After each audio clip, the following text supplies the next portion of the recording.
Intrinsically linked to the cultural identity of each country, food represents an international symbol.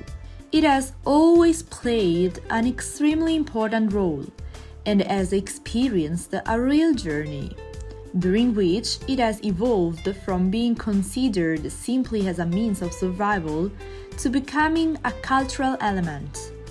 Therefore, approaching the subject of nutrition and food today from a purely scientific point of view may be limiting if we consider the growing diffusion of a real food culture, and above all, the numerous functions it performs. It not only allows people to affirm their identity, but also constitutes the first form of contact between two or more civilizations, social groups, and individuals. It is enough to think of Expo, the universal exhibition held in Milan from May to October 2015 and focused on the salient themes of food. Based on the slogan "Feeding the Planet, Energy for Life," it gathered people from all over the world and provided an important opportunity for sharing and communication. This event was particularly significant to promote the importance of the agri-food sector on a global level. As a real player in today's society, the main features of this sector are sustainability, traceability, and innovation.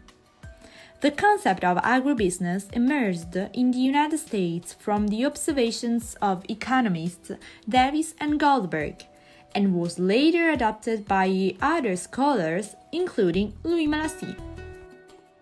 The agribusiness chain has a very complex structure, composed of many different realities, from cultivation to industrial processing, from marketing to consumption.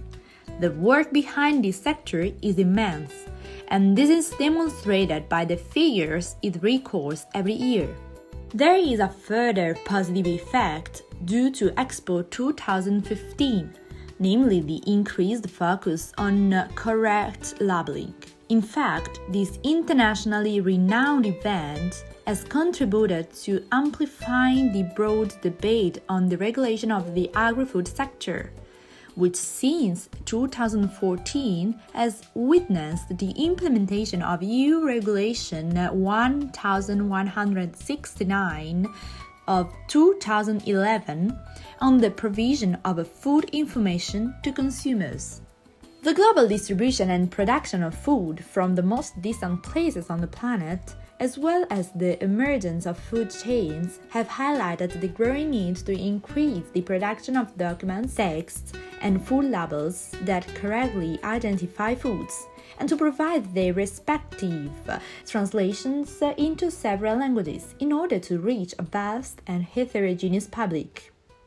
The label constitutes a true identity card for a food product, as it provides its main information. But what happens if this identity card does not contain correct data? It suffices to examine one of the many examples provided in this paper. It concerns the confectionery brand Emozionali Toffee Selection, distributed by the supermarket chain Lidl. This product was in fact withdrawn from the UK market precisely because of a failure to translate the ingredient milk from German to English on the label. This was a real translation failure, as the absence of a translation of an ingredient containing an allergen such as lactose is a serious error that can undermine consumer health and cause a drop in sales for the manufacturer. In order to avoid this problem, in many cases the classic label on the back of the product has been replaced by a symbol, the QR code, which stands for Quick Response Code. This is a two-dimensional barcode that allows consumers not only to save time, but also to be more confident about the product they are choosing, without the risk of making superficial and unaware purchases. Therefore, fairness in the agri-food field, which is not only linguistic but also cultural and legal, and terminological precision are fundamental, as they allow the producer-consumer relationship and the quality of sales to be improved. This is the only way to achieve the development of a bond of trust between seller and buyer, based on security and mutual respect.